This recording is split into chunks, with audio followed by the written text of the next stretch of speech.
সারা রাজ্য জুড়ে যেখানে আবাস যোজনার ঘর না দিয়ে দুর্নীতির অভিযোগ উঠে আসছে, সেখানে আবাস যোজনার ঘর না নেওয়ার আর্জি এক ব্যক্তির। হাতে লাড্ডু পেয়েও ফিরিয়ে দেওয়ার মতো ঘটনা ঘটল নদিয়ার তেহট্টে। এর আগেও এই এলাকাতে অভিযোগ উঠেছিল যে আবাস যোজনার আবেদন করার পরও ঘর পায়নি অনেকেই।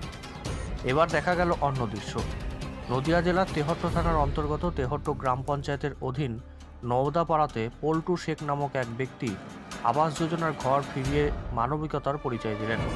2024 সালে আবাস যোজনার লিস্ট তেহট্ট এক ভিডিওতে টানানো হয় এবং সেই লিস্টের নাম ছিল তেহট্ট থানার অন্তর্গত তেহট্ট গ্রাম পঞ্চায়েতের অধীন নওদাপাড়ার বাসিন্দা পল্টু শেখের নাম। তেহট্ট এক বিডিও অফিস থেকে পল্টু শেখকে প্রথমে ফোন করে জানানো হয় তার নামে আবাস যোজনার ঘর এসেছে।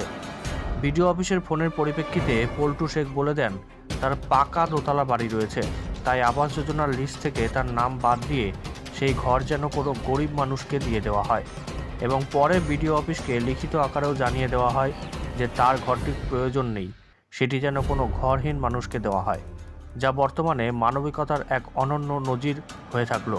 তেহট্ট নওদাপাড়ার বাসিন্দা পল্টু শেখের ঘর না চাওয়ার আবেদনটি গ্রহণ করেছেন বিডিও বলে জানা গিয়েছে।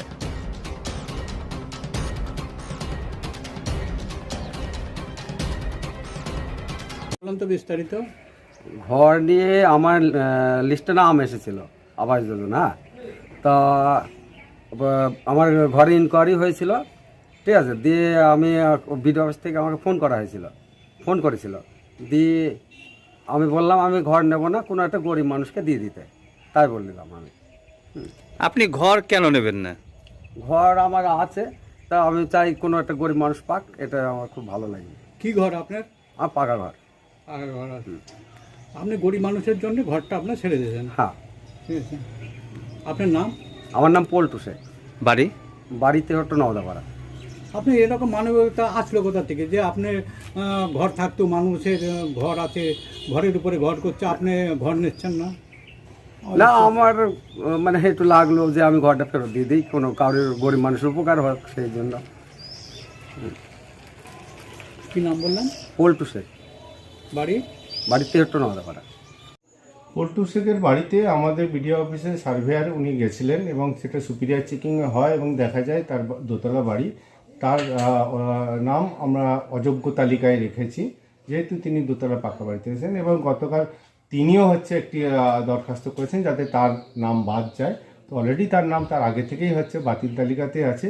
তবুও তার মানসিকতাকে আমি সাধুবাদ জানাই যে তিনি যে এত ভালো মানসিকতা দেখিয়েছেন যে তার নাম যাতে বাতিল হয়। এই পদক্ষেপকে আমরা সাধুবাদ জানাই। মানবিক দিক থেকে উনি খুব ন্যায়সঙ্গত কাজ করেছে আর কি। একদম ঠিক।